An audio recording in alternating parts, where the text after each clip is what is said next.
Hi guys, and welcome to another video from Stupid as the Norm, the channel where we demonstrate how to become a millionaire in 10 years whilst earning only minimum wage. And in this video I want to explain why it is you should perhaps consider why you shouldn't be trying to impress average people. Well, I normally shoot my videos on a Sunday afternoon in the daylight, but I never had a chance yesterday, so I'm having to do this one at night time, so apologise for the lighting. We launch our subscription site on March the 7th, which is in 2 weeks' time. I did say that the first 100 get it at £10 a month for life, and we've got 80 subscriptions already. So this is probably the last chance for you to lock in that £10 for life. So click on the link below and get subscribed today. Now, I've spoken on a number of occasions about people playing the status game, where instead of saving their money, investing their money for the future, they spend it now in order to gain status, in order to impress those people who are average, who are normal. And by doing so, what happens is you lose identity of yourself. By trying to be like other people, you have to question who it is you're trying to be, and oughtn't you to be really yourself? By playing the status game, what you end up sacrificing is who you are and who you want to be. It's a pernicious lifestyle trying to keep up with the Joneses that will rob you ultimately of your wealth. By trying to live this lifestyle, by trying to seek the approval of others and be like them, you run the risk of losing everything and going bankrupt. That's what it takes, because people spend more money than they have, and get it on debt just to be similar, to be the same, to be average, to be normal, to be not themselves. You've got to consider and question who it is you're trying to impress. Who are these people? I mean, are they that good that you want them to think better of you?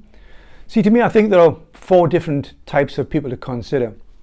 There'll be them who have less than you, and as you improve on your circumstances and become wealthier because you're investing money instead of spending it, they will resent you. They won't look up to you and say, well, we should be like him. They'll be resenting you.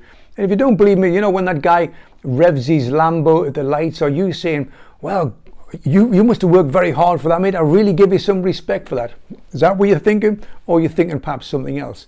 So don't think about considering these people, because the people below you, without wishing any harm on them, will resent you for becoming better for yourself. Next, there are those people who are on a similar level to you, who are on the same financial to you. And if you go in there and you say, well, I've bought this today and I've done that and I've achieved this, they resent you for it as well. It's as I've started saying and using this term lots of times, it's like crabs in a bucket. They found when you put lots of crabs in a bucket and one of them tries to escape, the other crabs pull them down. And that's what your friends, these are the people you're trying to impress. Are these the people you want to impress? The people who don't wish you the best and who will want you to keep you down to their level? The next group of people you want to consider are those who are higher than you financially. In my experience, these are the people who will help you the most. I had a couple of pints with a guy on Saturday night who drove from Darlington to Gateshead, where I live, and it's 40 miles, and he did it on a Saturday night. He could have spent time with his family.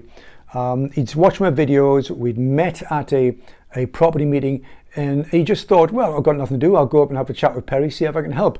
And that's the sort of thing you get from people who are above you. They don't look down at you thinking you are less than they are. They see somebody who is like them, you know, however long that was ago, and they want to give you a hand up. So these people you should be trying to mix with and trying to become, because these are not only inspirational, but they're the group of people you're going to get the most help from. Then there's a final group of people, and I think these are the overlooked, the forgotten people. And these are the people who are closest to you and who will be your best friend, who wish you the best, whatever happens in life. And these are your family. They get overlooked because whilst perhaps you and definitely I obsess about the goal that I've set myself, they too have to carry the burden. They too pay a price. You know, I've missed family holidays because I wouldn't stop working, and they had to go on holidays without me.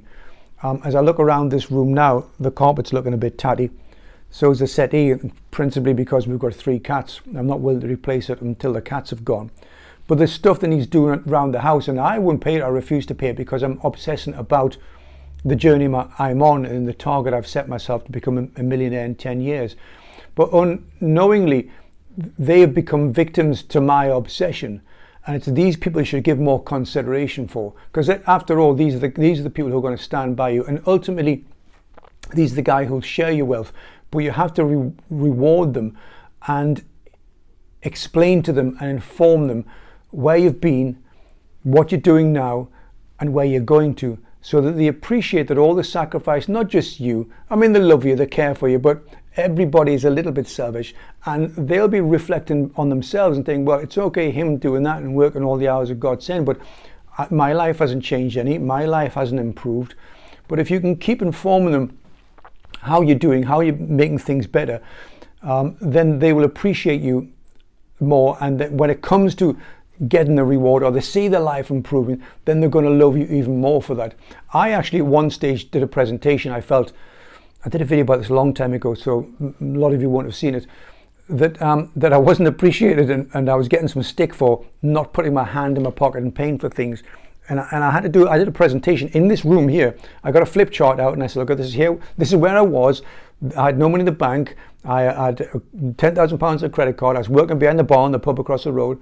And now I've got 3 houses, and the amount of that I now own is this, and the money that's coming in from rents and the extra money because I'm working the equivalent of 2 full-time jobs is this. And then I'm going to take this money and I'm going to do that with it. And they all look kind of mesmerized, because I'd never had the good sense to explain to them what I was doing and how far I'd come. So I would ask you to consider very hard the most important people in your life, which are the people you live with now and who love you. My beautiful wife is 63-year-old. She's still a nurse with the NHS, has been for 25, 30 years, I don't know. I ought to know, but then I forget anniversaries, so I'm unlikely to remember how long she's worked for the NHS. But she's 63-year-old, and she has a tough job. She works with the elderly, mentally infirm, the people with dementia, so it's a really hard job. And she sometimes comes in crying, and I'm not giving her a cuddle, and she wanted to retire, and she wanted me to let her retire, as if she needed my permission. But we need her money right now until we'll come to the end of this journey. And I remember giving her a cuddle, and I said, you know, we're quite wealthy, you and I. And she said, well, I don't feel wealthy. And that's because we don't spend any money. Although we've got lots more money coming in, we don't spend any, but I just reinvest it all. So there's no signs of this wealth anywhere. And I said to her, I said, how many of your friends have got 5 houses? And she said, none of them. I said, therefore, did you know we're the richest people you know? I'm just a cab driver, guys. I'm just in a uniform, so I'm not the big I am here. And she says, I didn't know that. And I said, yeah, but we've got to get through another 5 years of suck before we can appreciate all this. So I was just thinking today who we should spend or give more consideration to. Is it those who are below you and see you doing better? They'll resent you for it. Don't give them a thought. The guys who are pretending, all the false guys who are on the same level as you and pretend to be rich, don't give them a thought. Give some consideration and reach out to help for those who are above you. But the most important people in the world are the people you surround yourself with every day, and make sure that they know what you're doing, make sure they're on board. It makes the whole project that much easier if they're with you on the way, guys. So you look after yourself, you look after those closest to you. Don't be stupid, don't be normal, and don't forget to subscribe to the 10% Club below. See you again.